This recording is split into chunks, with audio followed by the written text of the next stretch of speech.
एक दिवस माझी मुलगी माझ्यासाठी चहा करत होती. चहा करता करताच ती बेशुद्ध होऊन खाली पडली. मी खूप घाबरले. तिला लगेच दवाखान्यात नेले. डॉक्टर म्हणाले, तुमच्या मुलीला डोक्याचा कॅन्सर आहे. ती कोमात गेली आहे. तुम्ही आता देवाजवळच प्रार्थना करा. मी मंदिरात जाताना मला एक भिकारी धडकला आणि मला म्हणाला, तू माझ्याशी लग्न कर. तुझी मुलगी कोमातून बाहेर येईल आणि तिचा कॅन्सरसुद्धा बरा होईल. मी माझ्या मुलीसाठी त्या भिकारीसोबत लग्न केले आणि आश्चर्याची गोष्ट म्हणजे माझी मुलगी कोमातून बाहेर आली आणि तिचा कॅन्सरसुद्धा बरा झाला. पण लग्नाच्या रात्री त्याला माझ्या खोलीत येताना पाहून माझ्यावर आभाळच कोसळलं, कारण तो तर माझाच. माझे नाव सीमा आहे. मला 16 वर्षांची मुलगी आहे. माझी मुलगी श्रेया 2 वर्षाची असतानाच माझ्या नवऱ्याचं निधन झाले. अलीकडे श्रेयाच्या डोक्यात खूपच दुखायला लागले होते. मी तिची ट्रीटमेंट चांगल्या दवाखान्यात घेत होते, परंतु मी तिला सारखं दवाखान्यात नेऊन आता खूप थकून गेले होते. पण श्रेयाची डोकेदुखी काही कमी होण्याचे नाव घेत नव्हती. घरात आम्ही दोघीच राहायचो. खरं तर आम्ही भाड्याच्या रूममध्ये राहत होतो. श्रेया 9वीच्या वर्गात शिकत होती. ती शाळेतून घरी आली की सर्वात अगोदर ती मला जेवायला मागायची. असेच ती एक दिवशी शाळेतून घरी आली आणि नेहमीप्रमाणे हातपाय धुवून माझ्याजवळ येऊन मला म्हणाली, आई, मला लवकर जेवायला दे. मी जेवून झोपते, कारण माझ्या डोक्यात खूपच जास्त दुखत आहे.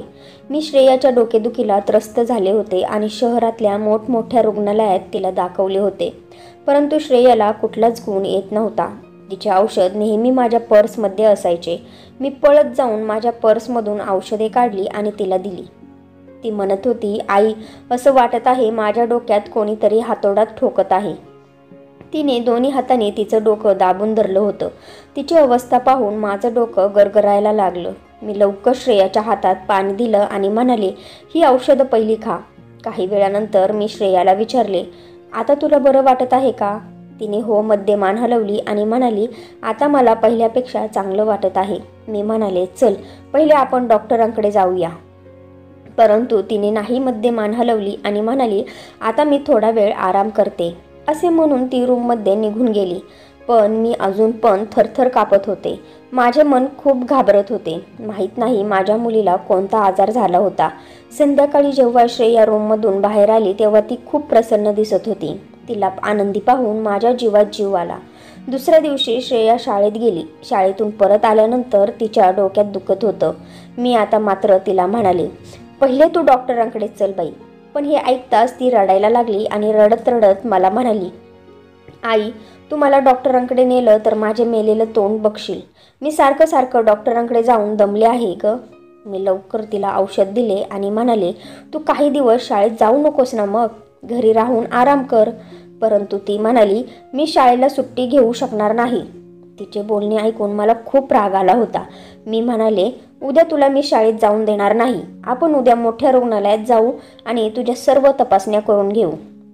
तुझे आता मी खूप ऐकले आहे. तू माझं ऐक आता आणि मला कोणत्या धमक्या देऊ नकोस. मी तुझं काहीही ऐकणार नाही. माझा राग पाहून श्रेया शांत झाली. दुसऱ्या दिवशी श्रेया झोपेतून उठल्यानंतर मला म्हणाली, आई, आज मी तुझ्यासाठी चहा बनवते. माझी श्रेया चहा खूप छान बनवायची. मी हसत म्हणाले, ठीक आहे, आज तू चहा बनव. एवढं बोलून मी किचनमध्ये तिच्याजवळ उभी राहिली. चहा बनवत असताना श्रेया अचानक खाली पडून बेशुद्ध झाली. तिला असं बेशुद्ध झालेलं पाहून माझा जीवच घाबरून गेला. मी जोरात श्रेया म्हणून ओरडले तेव्हा आमच्या शेजारील सर्व लोक आमच्या घरी जमा झाले. आमच्या शेजारी राहणाऱ्या सुलभाबाईने ॲम्ब्युलन्सला लगेच बोलवले आणि आम्ही सर्वांनी श्रेयाला रुग्णालयात दाखल केले. ही वेळ माझ्यासाठी खूपच कठीण होती. पण सर्वात भयानक ती वेळ होती जेव्हा डॉक्टरांनी मला सांगितले की तुमची मुलगी कोमात गेली आहे. तिच्याबद्दल आता आम्ही काहीही सांगू शकत नाही. कोमामध्ये गेलेल्या रुग्णांना कित्येक वर्ष शुद्ध येत नाही. फक्त ते जिवंत प्रेतासारखे बेडवर पडून राहतात. मी हे सर्व ऐकून थरथर कापू लागले होते. माझी अवस्था पाहून डॉक्टरांनी माझ्या खांद्यावर हात ठेवला आणि डॉक्टर म्हणाली, तुम्ही काळजी करू नका. तुम्ही देवाजवळ प्रार्थना करा, कारण देवाने जर तुमची प्रार्थना ऐकली तर ती कोमातून लवकर बाहेर येईल. देव मोठमोठे संकट तारू शकतो. एवढं बोलून ती डॉक्टर निघून गेली होती. परंतु त्यावेळेस माझ्या शरीरात काहीच त्राण उरले नव्हते. मी माझ्या मुलीजवळ बसून खूप वेळ रडत होते. मला कशाचीच शुद्ध नव्हती. खूप वेळ निघून गेल्यानंतर एका नर्सने मला येऊन धीर दिला. ती मला म्हणाली की तुम्ही रडू नका, फक्त देवाजवळ प्रार्थना करा. आम्ही प्रयत्न करत आहोत. तुम्ही प्रार्थना केल्यामुळे आमच्या प्रयत्नांना यश मिळेल आणि तुमची मुलगी बरी होईल. मी देवाजवळ माझ्या श्रेयासाठी प्रार्थना करत होते. काही वेळानंतर मी हॉस्पिटलमधून बाहेर आले. बाहेर आल्यानंतर मी पाहिले सगळं जग त्याच्या वेळेनुसार चाललं होतं. फक्त माझंच आयुष्य एका वळणावर येऊन थांबले होते. मी खूप उदास होऊन माझे अश्रू पुसले. मी एका तिथल्याच मंदिरात गेले. मंदिराच्या पायऱ्यांवर मी एका भिकाऱ्याला धडकले. त्याने माझ्यासमोर हात पुढे केला. मी त्याला पैसे देण्यासाठी लगेच माझ्या पर्समधून पैसे काढले होते. तेव्हा तो भिकारी म्हणाला, तू एवढी का घाबरली आहेस बाई? तेव्हा मी त्या भिकाऱ्याला म्हणाले, माझी मुलगी हॉस्पिटलमध्ये एका प्रेतासारखी पडून आहे हो. तो भिकारी हसला आणि म्हणाला, फक्त एवढेच कारण आहे होय? त्या भिकारीने ही गोष्ट एकदम नॉर्मल असल्यासारखी घेतली होती. मी त्याचं ऐकून त्याच्याकडेच पाहत बसले. म्हणाला, माझ्याकडे तुझ्या या अडचणीचा मार्ग आहे. मला काही समजले नाही. मी त्याच्याकडेच पाहतच होते. तो मला म्हणाला, जर तू माझ्याशी लग्न केलेस तर तुझी मुलगी बरी होईल आणि तिच्या डोक्याचा कॅन्सरसुद्धा बरा होईल. भिकारीचे बोलणे ऐकून माझ्या पायाखालून जमीन सरकली, कारण मी माझ्या मुलीच्या डोक्याच्या कॅन्सरबद्दल त्याला काहीच सांगितले नव्हते. त्यामुळे मी त्या भिकारीच्या बोलण्यावर लगेच विश्वास ठेवला आणि त्याला म्हणाले, हे तू सर्व एवढं कसं विश्वासाने सांगू शकतो? भिकारी मला म्हणाला, मी कधीच खोटे बोलत नाही. जर तुला माझ्या बोलण्यावर विश्वास नाही तर तू माझी परीक्षा घेऊ शकतेस. मी एक सेकंद पण वेळ घालवला नाही आणि त्या भिकाऱ्याला म्हणाले, मला घेऊन चल तुझ्यासोबत. मी तुझ्याशी आत्ता या वेळेला लगेच लग्न करेन. त्याने अशा प्रकारे खांदे उडवले जसे त्याला माझ्या बोलण्याची चिंताच नव्हती. भिकारी पुढे मंदिरात चालत होता आणि मी त्याच्या मागे जात होते. माझ्या डोक्यात विचार चालू होता की जर या भिकारीचे म्हणणे खरे झाले आणि माझी मुलगी बरी झाली तर मी या भिकारीला माझा नवरा म्हणून स्वीकारेल. त्याच्या आयुष्यभर मी उपकार फेडू शकणार नाही.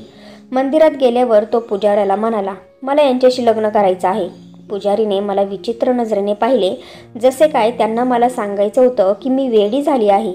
कशी काय या भिकाऱ्यासोबत लग्न करायला तयार झाले? कारण माझ्यासारखी सुंदर स्त्री या मळकट, दाढी, केस वाढलेल्या भिकाऱ्यासोबत कशी लग्न करू शकते? पण हा तर माझ्यासाठी एक अपघात होता. पुजारी काकाने वेळ न वाया घालवता माझे लग्न त्या भिकारीसोबत करून दिले. जेव्हा लग्न झाले तेव्हा त्या भिकारीने मला हॉस्पिटलच्या बाहेर सोडले आणि मला म्हणाला, आता जाऊन पाहून ये आणि स्वतःच्याच डोळ्यांनी पहा. तुझी मुलगी ठणठणीत बरी झालेली असेल आणि संध्याकाळी मी तुझ्या घरी येईन. मला तुझ्या घराचा पत्ता माहिती आहे.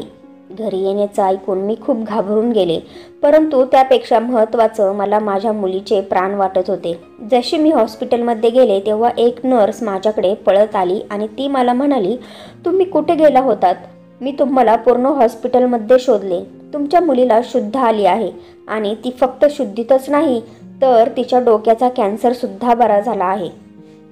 तिला सर्व काही आठवत आहे. तुम्ही जाऊन तुमच्या मुलीला भेटू शकता. हे सर्व ऐकून मला खूप आनंद झाला. मी पळत माझ्या मुलीकडे गेले तर ती बेडवर बसून हसत होती आणि मला म्हणत होती, आई तू कुठे गेली होतीस? मी म्हणाले, मी इथेच होते. आता तू काळजी करू नकोस. मी तुला सोडून कुठेही जाणार नाही. डॉक्टरांनी माझ्या मुलीला लगेच डिस्चार्ज दिला नाही. त्यांनी सांगितले, अजून 1 दिवस तिला इकडे ठेवावं लागेल आणि तिच्या काही टेस्ट पण बाकी आहेत. मी त्यांचे म्हणणे ऐकले कारण मला भिकारीसोबत केलेलं प्रॉमिस पूर्ण करायचे होते. मी घरी जाताना नर्सला सांगून निघाले की माझ्या मुलीची काळजी घ्या. मी काही वेळासाठी घरी जात आहे. आता मला त्या भिकारीच्या बोलण्यावर विश्वास बसला होता. नक्कीच तो देवाचा दूत असणार. देवानेच माझ्यासाठी पाठवलेला असणार. मला त्याला दुखवायचं नव्हतं. मनात फक्त एकच भीती वाटत होती की तो परत नाराज नको व्हायला आणि माझी मुलगी श्रेया परत कोमात जाऊ नये. मी घरी परत आले आणि एका बॅगेतून माझ्या लग्नाची साडी काढली आणि त्या साडीला जवळ घेऊन मी रडायला लागले. मी स्वप्नात सुद्धा विचार केला नव्हता की मला ही साडी परत घालावी लागेल, कारण मी माझं सर्व आयुष्य माझ्या नवऱ्याच्या नावावर केलं होतं. ही वेगळी गोष्ट होती की त्यांनी आणि त्यांच्या आईने लग्नानंतर माझा खूप छळ केला होता, पण होता तर तो माझा नवराच ना. आज माझ्या नवऱ्याचा आत्मा मला दुसऱ्यासाठी सस्ताना पाहून किती दुःखी असेल. परंतु मी सुद्धा हतबल झाले होते. मी नवीन नवरीसारखी तयार होऊन माझ्या रूममध्ये बसले. थोडाच वेळ झाला होता तेव्हा माझ्या घराचा दरवाजा उघडला. मी घाबरून व्यवस्थित बसले, कारण मला कळाले होते की तो भिकारीच आला असेल. मी खूप घाबरले होते, परंतु मी हे सगळं माझ्या मुलीसाठी केलं होतं, कारण तिच्याशिवाय माझ्या आयुष्यात कोणीच नव्हतं. तो भिकारी माझ्या रूममध्ये आला, परंतु ज्या रूपात तो भिकारी माझ्या रूममध्ये आला होता त्याला पाहून माझ्यावर आभाळ कोसळले.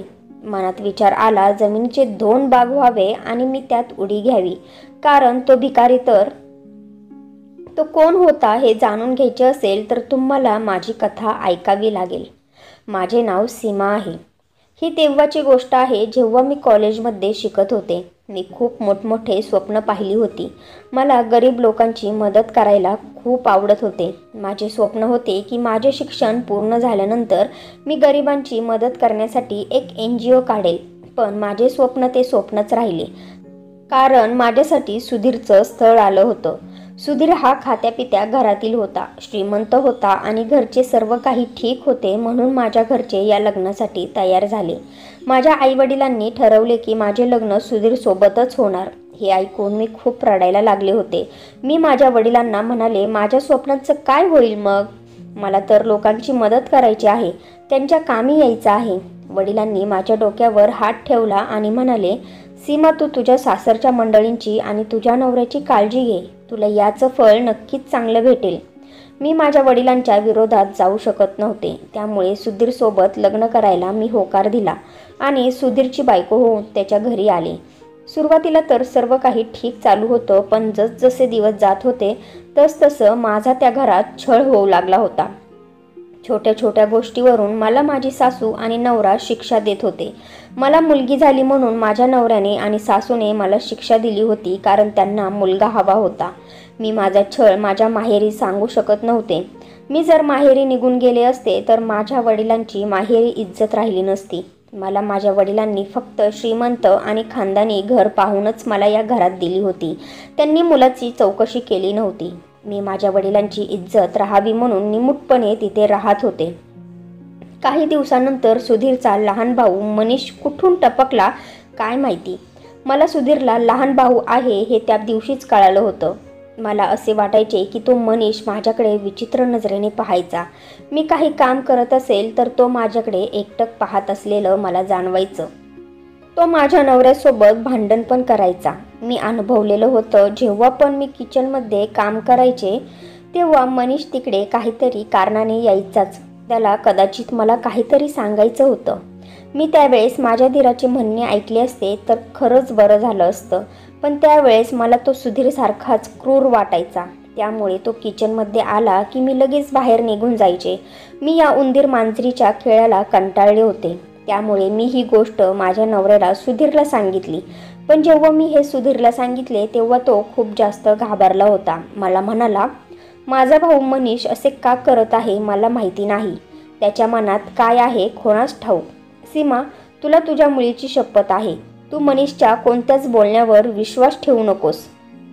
मी सुधीरला वचन दिले की मी मनीषसोबत काहीही बोलणार नाही. त्यानंतर मी मनीषसोबत कडक शब्दात बोलायचे. कधी कधी तो मला दिसला की मी त्याला इग्नोर करायचे. ही गोष्ट आता माझ्या सासूला पण समजली होती, परंतु त्यांनी मला काहीही विचारले नाही. एके दिवशी आमच्या घरात वादळ आलं.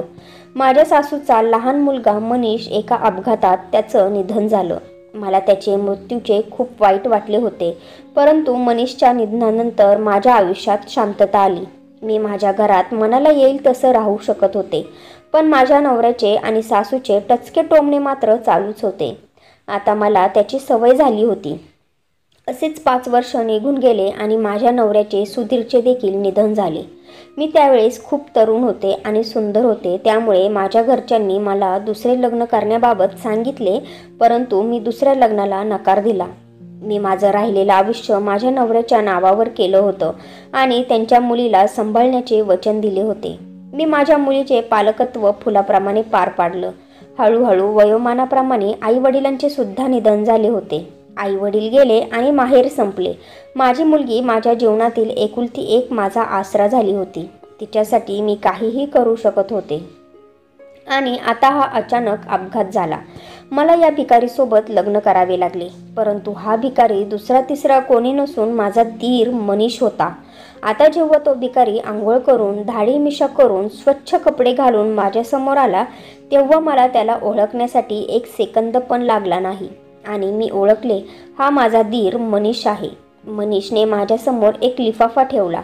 जेव्हा मी तो लिफाफा उघडून पाहिला तेव्हा त्यात जे कागद होते ते पाहून माझं डोकं गरगरायला लागलं आणि मी मनीषला म्हणाले, तू तर मरून गेला होतास ना, तू कायमचाच का नाही मेला? म्हणजे माझे मन दुखवण्यासाठी तू परत आला नसतास. माझे असे बोलणे ऐकून मनीषच्या डोळ्यात अश्रू आले होते. तो मला म्हणाला, सीमा, मला माहिती आहे तुला माझा खूप राग आहे, पण मला वाटते माझे सर्व काही सत्य ऐकून तू घ्यावे, कारण माझ्या मनात जे दुःख आहे त्याला मी मोकळं करू शकेल आणि तेव्हाच मला शांतता भेटेल. त्यामुळेच आज मी तुझ्यासमोर उभा आहे. तू या अगोदर माझं म्हणणं ऐकून घेतले नाही. माझ्या दादाने माझ्याबद्दल वाईट सांगून तुझ्या डोळ्यावर पट्टी बांधली होती, त्यामुळे तू माझे काही त्यावेळेस ऐकूनच घेत नव्हती. परंतु आता मला बोलण्यासाठी संधी दे. मी म्हणाले, बोल, जे काही बोलायचं आहे ते बोल. मनीष म्हणाला, मी माझ्या आयुष्यात खूप दुःख पाहिले आहे मी नेहमी माझ्या प्रेमासाठी त्रासलो आहे. माझ्या आईने नेहमी माझ्यापेक्षा मोठ्या असलेल्या भावावर म्हणजे सुधीरवर प्रेम केले. मी तर त्यांच्यासाठी काहीच नव्हतो. मी नेहमी माझ्या वडिलांचा लाडका होतो, पण जेव्हा त्यांचे निधन झाले तेव्हा मी या जगात एकटा पडलो. त्यानंतर माझी मैत्री माझ्या क्लासमधील मुलांशी झाली. मी त्यांच्याच घरी सारखं असायचो. माझ्या मित्रांचे बहीण भाऊ माझे बहीण भाऊ झाले होते आणि अशा प्रकारे मी माझं बालपण काढलं. काही दिवसानंतर मी माझ्या पायावर उभा राहिलो. मी जॉबसुद्धा करायला लागलो होतो. एके दिवशी माझ्या मित्राला काहीतरी कामानिमित्ताने बाहेर जायचे होते, त्यामुळे त्याने मला त्याच्या बहिणीला कॉलेजमधून घरी सोडायला सांगितले. मी माझ्या मित्राच्या बहिणीला कॉलेजमध्ये आणण्यासाठी गेलो तेव्हा माझं लक्ष तुझ्यावर गेले. सीमा, मी तुला पहिल्यांदा पाहिलं तेव्हा तुझ्या प्रेमात पडलो ग. मी खूप प्रयत्न करून तुझ्याबद्दल माहिती काढली होती आणि तुझ्याबद्दल माझ्या आईला देखील सांगितलं होतं आणि तिला हे सुद्धा सांगितले होते की माझे स्थळ घेऊन सीमाच्या घरी जा. परंतु त्याच दिवसांमध्ये माझे ट्रान्सफर दुसऱ्या शहरात झाली आणि काही महिन्यानंतर जेव्हा मी घरी आलो तेव्हा मी तुला माझ्या घरात माझी वहिनी म्हणून पाहिले. मला विश्वास बसत नव्हता. मी आईला म्हणालो, तू मला न सांगता सुधीर दादाचे लग्न सीमासोबत का केले, ते पण त्या मुलीशी जिच्याशी मला लग्न करायचे होते. आई मला रागात म्हणाली, मला काहीही माहिती नाही. आता ही मुलगी तुझ्या मोठ्या भावाची बायको आहे आणि त्यांना एक मुलगी सुद्धा आहे आणि आता तू सीमाचा वहिनी म्हणून आदर कर. मला खूप मोठा धक्का बसला होता. माझी सख्खी आई माझ्यासोबत असं कसं करू शकते? मी दादासोबत बोललो तर त्याने मला चिडवलं होतं आणि मला म्हणाला होता, आता तू फक्त हातावर हात ठेवून बघत राहा, त्याशिवाय तू काहीच करू शकत नाही. मी विचार केला होता की तुला सगळं सांगावं, परंतु तू माझं काहीच म्हणणं ऐकून घेतलं नाही. नंतर एके दिवशी मी कामावरून घरी परत येताना काही मुलांनी मला रस्त्यात अडवले आणि मोठमोठ्या काठ्यांनी मला मारू लागले. माझे काय चुकले आहे मी विचारले असता एक मुलगा म्हणाला, तुझ्या भावाने तुला मारण्यासाठी आम्हाला पैसे दिले आहेत. हे ऐकून माझ्या कानांवर विश्वास बसत नव्हता. माझ्या भावाने मला मारण्यासाठी गुंड पाठवले होते. एका गुंडाचा रॉड माझ्या डोक्यात लागला होता आणि मी बेशुद्ध झालो होतो. आणि मी फक्त बेशुद्ध झालो नव्हतो तर कोमात सुद्धा गेलो होतो. आणि 16 वर्षानंतर मी जेव्हा बरा झालो तेव्हा खूप काही बदलले होते. मी माझे सर्व तारुण्य हॉस्पिटलच्या बेडवर झोपून घालवले होते. मी नीट झाल्यानंतर माझ्या घरी गेलो तर तिथे कोणीच नव्हते. नंतर माझ्या जवळच्या नातेवाईकांकडे गेलो तर मला समजले की माझी आई आणि मोठा भाऊ आता या जगात राहिले नाही. आणि माझ्यासमोर अजून एक सत्य आलं की माझ्या वडिलांनी 2 लग्न केले होते आणि सुधीरची आई माझी सावत्र आई होती. माझी सख्खी आई तर मला जन्म देतानाच वारली होती. सुधीरच्या आईने मला पूर्ण आयुष्यात स्वीकारले नाही. त्यांनी माझ्याबद्दल राग सुधीरच्या मनात भरला आणि माझ्या आईचा बदला त्यांनी माझ्याकडूनच घेतला होता. त्यांनी माझ्या प्रेमाचं लग्न त्यांच्या मुलाशी लावलं होतं.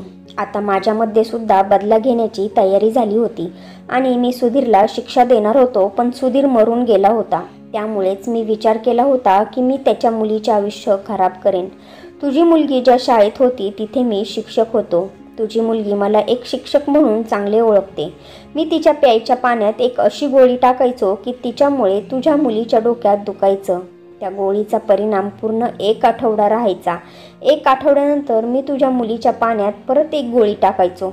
मी पैशांची लाज दाखवून हॉस्पिटलच्या डॉक्टरांना सुद्धा माझ्या प्लॅनमध्ये सहभागी केलं होतं आणि त्यांना सांगितले होते की तुला सांगायचं की तुझ्या मुलीला कॅन्सर आहे आणि ती कोमात गेली आहे. मी सुधीरच्या मुलीचे आयुष्य खराब करून तिचे सुद्धा तारुण्य हॉस्पिटलच्या बेडवर घालवणार होतो. मी हॉस्पिटलमध्ये आलो तेव्हा तुला तिथे रडताना पाहून माझ्या मनात चलबिचल झाली. मला तुझे खूप वाईट वाटले. मी माझ्या मनालाच म्हणालो, मी हे काय करत होतो. मी स्वतःला गुन्हेगार समजू लागलो की आगीच्या बदल्यात मी असा कसा माणूस झालो आहे जो माझ्या प्रेमाला त्रास देत आहे. त्यामुळेच मी हे नाटक केले होते आणि तुला म्हणालो की तू माझ्याशी लग्न कर म्हणजे तुझ्या मुलीला शुद्ध येईल. लग्न केल्यानंतर तू हॉस्पिटलमध्ये पोहोचलीस, परंतु त्या अगोदर मी डॉक्टरांना कॉल करून सांगितले होते की आज त्या मुलीला झोपेचे इंजेक्शन देऊ नका. सीमा, मी तुझ्यावर खूप प्रेम करतो. जर तुझ्या मनात हे सगळं समजल्यास माझ्यासाठी काही जागा नाही तर मी तुला घटस्फोट द्यायला तयार आहे आणि या लिफाफामध्ये मी घटस्फोटाचे कागद बनवून आणले आहे. मी कायमचा इकडून निघून जाईन. मनीष बोलून परत जायला निघाला तेव्हा मी मनीषला म्हणाले, मला विचार करण्यासाठी वेळ हवा आहे. माझ्या नवऱ्याने तर मला फक्त त्रास दिला होता. त्याने फक्त मला शरीराने जवळ केलं होतं, पण माझ्यावर खरं प्रेम तर मनीषने केलं होतं. माझ्या मनात मनीषबद्दल सहानुभूती निर्माण झाली होती. त्यानंतर मनीष नेहमी आमच्या घरी यायचा आणि एक दिवशी मी मनीषला स्वीकारलं आणि मनीषने माझ्या मुलीला श्रेयाला स्वीकारले आणि आज मनीष, मी आणि माझी मुलगी सगळे आनंदात सोबत राहत आहोत. तर मित्र आणि मैत्रिणींनो, मी मनीषला माफ करून त्याला नवरा म्हणून स्वीकारले. हे बरोबर आहे की चूक? तुम्ही मला कमेंट्स करून नक्की सांगा. तर फ्रेंड्स, मला आशा आहे की तुम्हाला आमची कथा आवडली असेल.